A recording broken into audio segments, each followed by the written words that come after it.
मेरे दुश्मनों से कह दो मेरा खुदा बड़ा है।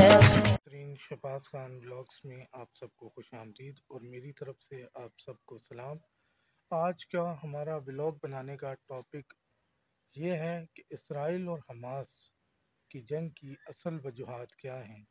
असल वजूहात जाने बिना हमारे बहुत से पाकिस्तानी ये अपनी पोस्टें लगा रहे हैं और इसराइल को गालियां दे रहे हैं। और कुछ खुदा का खौफ करें और असल हकाइक जाने बिना ही आप इसराइल को गालियां दे रहे हैं।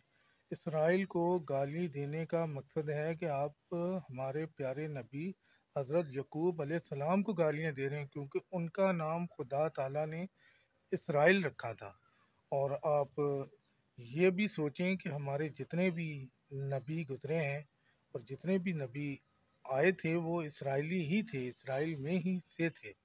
तो कुछ खुदा का खौफ करें। हमारा मुल्क पहले ही बहुत मुश्किलों में और गुर्बत में है। आप खुदा का और गज़ब इस पर ना लाएं और ना इसराइल को गालियां दें, क्योंकि इसराइल हमारे नबियों का घर है।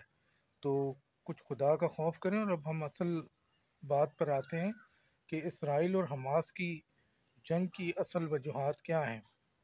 इसराइल की और हमास की असल जंग की वजूहात ये हैं कि हमास के लोगों ने बहुत से इसराइलियों को कत्ल किया।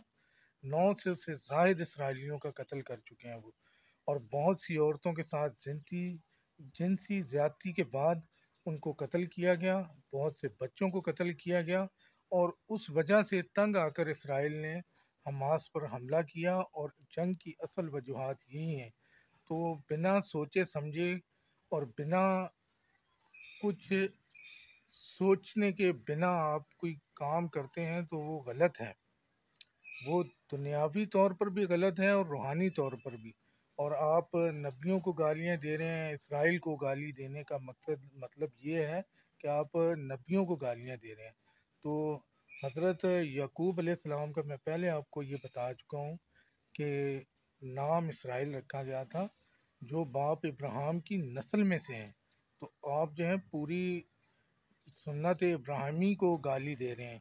तो कुछ खौफ करें, कुछ खुदा का खौफ करें और ऐसे काम करने से गुरेज करें और दुआ करें कि खुदा इनमें अमन पैदा करे दोनों मुल्कों में। हम भी दुआ कर रहे हैं कि इन दोनों मुल्कों में अमन पैदा हो, या सुलह और सफाई और अमन से ये सारे मामलात सॉल्व हो जाएं और इन दोनों मुल्कों में मोहब्बत पैदा हो।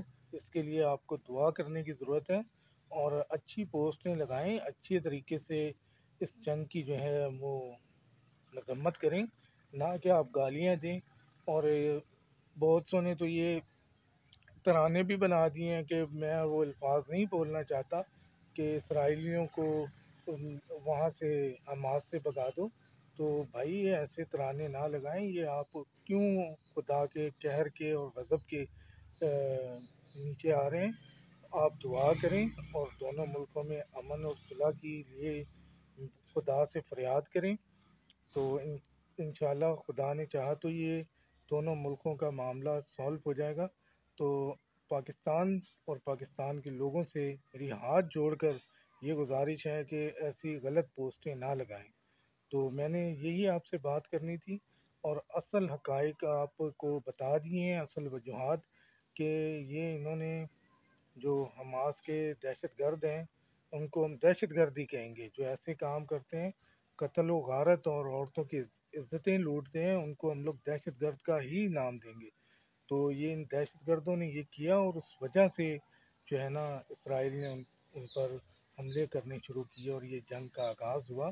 तो पहले हमास ने ही शुरुआत की थी ये हमलों की और ये कत्ल व गारत की और ये औरतों और बच्चों के साथ जो इन्होंने जिनसी ज़्यादती की है। तो इस वजह से ये जंग का आगाज़ हुआ है। तो आप खुदा का खौफ करें और ऐसी गलत पोस्टें ना लगाएं, दुआ करें और खुदा को याद रखें और खुदा में रहकर ये आप ऐसा करें।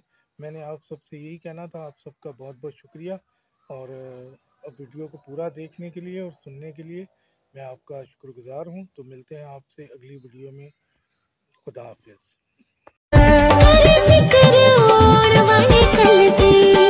न कर रखबर